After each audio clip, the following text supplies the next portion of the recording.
पिछले पार्ट में God head ने बताया था कि सायर भी अवेकनिंग से ज्यादा दूर नहीं है, जिसके बाद हम देखते हैं कि इसके बारे में सुनते ही वे सभी पूरी तरह से हैरान हो गए थे और वे कहने लगते हैं कि हमारे टीम में तो गॉड के 2 सक्सेसर हैं। वहीं दूसरी तरफ हम देखते हैं कि लिन सिन भी इसके बारे में जानने के लिए काफी एक्साइटेड हो गया था और वो गॉड हेड से पूछता है कि डिवाइन स्क्रॉल के अवेकनिंग के बाद क्या क्या फायदा होगा। तब इस पर गॉड हेड उससे कहती है कि इसके बहुत सारे फायदे हैं और फिर बताने लगती है कि इसके वजह से न केवल तुम्हारी टैलेंट परफेक्ट होगी बल्कि इसी के साथ तुम्हारी स्पिरिचुअल फर्नेस और वेपन भी इस तरह से इवॉल्व होंगे। इसी के साथ हमें पता चलता है कि वे गॉड के दिए गए टैलेंट और स्किल को भी हासिल कर सकेंगे, जिसके वजह से इनके पास में तो गॉड की पावर भी आ जाएगी। तभी इसी बीच हम देखते हैं कि हाओ चेन भी अपने नए मिले हुए स्किल के बारे में याद करने लगा था, जिसका नाम टियान यांग 3 फाइनल्स होता है और अब इसके बारे में वो याद करते हुए कहता है कि यह टैलेंट और स्किल तो मुझे डिवाइन स्प्रिंग अवेकनिंग से मिली है। तब इसकी ऐसी बात सुनकर गॉड हेड उससे पूछती है कि तुम्हें लाइट गॉडेस से कोई न कोई स्किल जरूर मिली होगी और अब इतनी बात कहने के बाद वो इससे कहती है कि यह लाइट गॉडेस की तरफ से तुम्हारे लिए रिवॉर्ड है। जिसके बाद हम देखते हैं कि इसकी बात सुनकर अब हाओ चेन भी इसके बारे में सोचने लगा था, जिसके बाद गॉड हेड उससे कहती है कि हर डिवाइन स्प्रिंग पर्सन अलग अलग गॉड से बिलोंग करता है, इसीलिए अवेकनिंग के बाद मिलने वाले रिवॉर्ड भी अलग अलग होंगे। और अब इतनी बात कहने के बाद वो इनसे कहती है कि अवेकनिंग होने के बाद इसके बारे में रिवील हो जाएगा। वहीं दूसरी तरफ हम देखते हैं कि इसके बारे में जानकर सीमा सियान भी इस बात से बहुत ज्यादा खुश होने लगा था और फिर कहने लगता है कि हमारी टीम तो सच में बहुत ही ज्यादा अमेजिंग है। तब इस पर लिन सिन भी कहता है कि अगर ऐसा ही चलता रहा तो फिर तो हमें डीमन के इमोर्टल होने के बारे में कोई भी चिंता नहीं होगी। लेकिन तभी हाओ चेन उससे कहता है कि तुम्हें अभी इसके बारे में इस तरह से नहीं सोचना चाहिए, क्योंकि वैसे भी अभी गॉड बनने के लिए हमें काफी दूर जाना होगा। इसके बाद वो उससे कहता है कि अगर पूरे होली डीमन कॉन्टिनेंट में देखा जाए तो अब केवल डीमन एम्परर ही ऐसा है जिसके पास में 1 मिलियन स्पिरिचुअल पावर है। इसीलिए वो इनको समझाता है कि अभी हमें इसके बारे में सोचकर ज्यादा खुश नहीं होना चाहिए, क्योंकि वहां तक पहुंचने में हमें अभी भी बहुत ज्यादा टाइम लगेगा। लेकिन इसके बाद भी गॉड के सक्सेसर बनने के बाद मुझे बहुत सारी चीजों के बारे में फील हो रहा है। जिसके बाद हम देखते हैं कि इसके बारे में जानने के लिए उसके साथी भी काफी एक्साइटेड हो गए थे और फिर हाओ चेन इनसे कहता है कि मैं जब नेचर गॉडेस के साथ में मर्ज हुआ था तब उसके दौरान अचानक से मेरे दिमाग में बहुत सारी इन्फॉर्मेशन आने लगी थी। तभी अचानक से हम देखते हैं कि हाओ चेन को किसी पावर के बारे में याद आ जाता है, जिसके बाद वो गॉड हेड और एल्फ ड्रैगन से कहता है कि मुझे इसमें आपकी मदद चाहिए, क्योंकि मुझे ऐसा लगता है कि शायद मैं यहाँ पर एक मिरेकल क्रिएट कर सकता हूँ। जिसके बाद हम देखते हैं कि इसके बारे में सुनकर वे भी इसकी मदद करने के लिए रेडी हो गए थे और फिर अगले सीन में हम देखते हैं कि उन्होंने अपने मरे हुए सभी साथियों के डेड बॉडी को यहाँ पर ला लिया था। इसके बाद हम देखते हैं कि यहाँ गॉड हेड भी अपने पावर का यूज करके हाओ चेन की इसमें मदद करने लगी थी और अब इस तरह से हमें पता चलता है कि हाओ चेन इनको वापस से जिंदा करना चाहता था। लेकिन वहीं दूसरी तरफ हम देखते हैं कि इसके बारे में सोचकर चेन इस बात से काफी परेशान होने लगती है और फिर वो वेंगुआन से कहती है कि क्या लीडर ने जिस मिरेकल के बारे में बात किया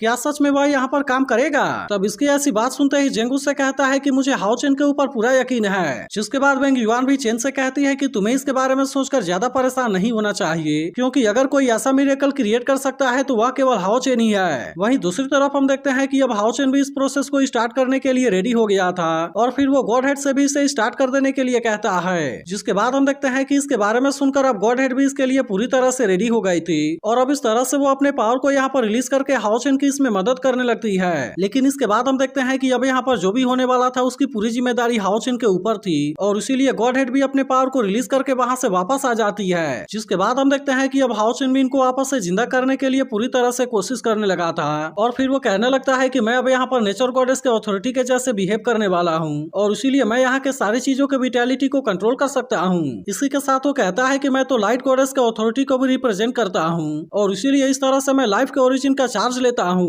अब इतनी बात कहने के बाद हम देखते हैं कि वो यहाँ पर अपने पावर का यूज करने के लिए रेडी हो गया था और कहने लगता है कि जिन लोगों ने फैंटेसी पैराडाइज को प्रोटेक्ट किया मैं उन सभी को हीरोइक स्पीड देना चाहता हूँ। अब इस तरह से हम देखते हैं कि हाओ चेन ने अपने पावर का यूज करके सभी के डेड बॉडी को हवा में ला दिया था ताकि इस तरह से वो इनके ऊपर नेचर गॉडेस और लाइट गॉडेस के पावर का यूज कर सके और इस तरह से वह फिर से इनको यहाँ पर ला सके। लेकिन वहीं दूसरी तरफ हम देखते हैं कि इसे ऐसा करता हुआ देख गॉड हेड इस बात से पूरी तरह हैरान हो गई होती है और कहने लगती है कि केवल एक पल के मेमोरी का यूज करके तुम 2 गॉड के आर्ट को कैसे कंट्रोल कर सकते हो। अब इसके वजह से उसे ऐसा लग रहा था कि हाओ चेन के दिमाग के ऊपर इसका बहुत बुरा असर होगा और इसीलिए इसके बारे में सोचकर वो काफी परेशान होने लगती है। लेकिन तभी एल्फ ड्रैगन उससे कहता है कि तुम्हें उसके ऊपर यकीन रखना चाहिए। जिसके बारे में सुनकर गॉड हेड उससे कहती है कि आखिरकार यह तो गॉड्स की पावर है। लेकिन इसके बाद भी हम देखते हैं कि एल्फ ड्रैगन को हाओ चेन के ऊपर पूरा यकीन था और फिर वो कहने लगता है कि यहाँ पर उसने जो कुछ भी किया है क्या वो किसी गॉड से कम है। वहीं दूसरी तरफ हम देखते हैं कि हाओ चेन भी इसके बारे में याद करके किसी तरह से इस आर्ट का यूज कर रहा था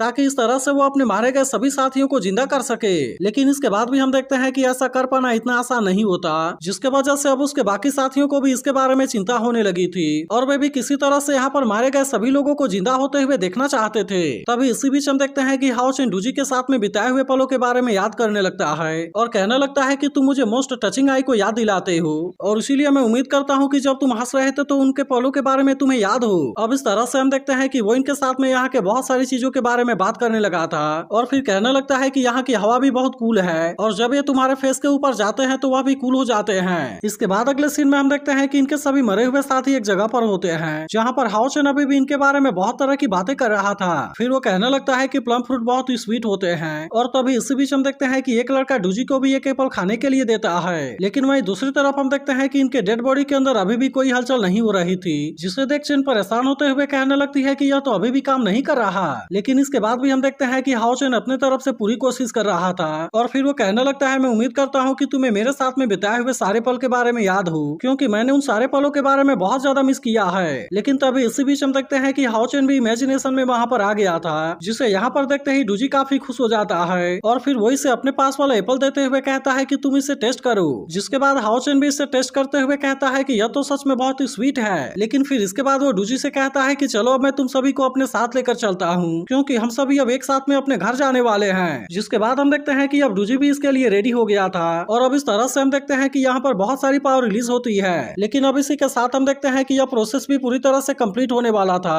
और फिर हाओ चेन अपने बॉडी से पावर को रिलीज करते हुए कहता है कि हीरोइक स्पीड चलो हम घर चलें। लेकिन इसके बाद भी हम देखते हैं कि इनके बॉडी के अंदर कोई भी हलचल नहीं हो रही थी, जिसे देखते ही हाओ चेन के सभी साथी भी इस बात से काफी उदास हो गए थे और फिर वे कहने लगते हैं कि यह प्रोसेस तो खत्म हो गया। वहीं दूसरी तरफ हम देखते हैं कि चेन और बेंगजुआन भी इसके बारे में सोचकर बहुत ज्यादा इमोशनल हो गए थे। लेकिन तभी इसी वक्त हम देखते हैं कि डूजी अचानक से होश में आ जाता है और इसके अलावा बाकी लोग भी एक एक करके होश में आने लगे थे। जिसके बाद हम देखते हैं कि इस बात से वे सभी काफी खुश हो गए थे और फिर हाओ चेन भी कहता है कि यह तो सक्सेसफुल हो गया। वहीं दूसरी तरफ हम देखते हैं कि एल्फ ड्रैगन और गॉड हेड भी इस बात से काफी खुश हो गए थे और वे भी कहने लगते हैं कि हाओ चेन ने तो ऐसा कर दिखाया। लेकिन वहीं उधर डूजी और बाकी लोगों को कुछ भी समझ में नहीं आ रहा था कि आखिरकार उनके साथ में यहाँ पर क्या हो रहा है और फिर वे कहने लगते हैं कि हम तो डिमन के हाथों मारे गए थे और इसी वजह से उनको ऐसा लगने लगता है कि कहीं वे हेल के अंदर तो नहीं आ गए हैं। लेकिन तभी हाओ चेन इनसे बताता है कि नहीं, यह फैंटेसी पैराडाइज है। जिसके बाद हम देखते हैं कि इसके बारे में जानकर वे सभी भी इस बात से काफी खुश हो गए थे और फिर हाओ चेन इन सभी का यहाँ पर वेलकम करता है। जिसके बाद हम देखते हैं कि वे भी अब हाओ चेन से बहुत ज्यादा खुश हो गए थे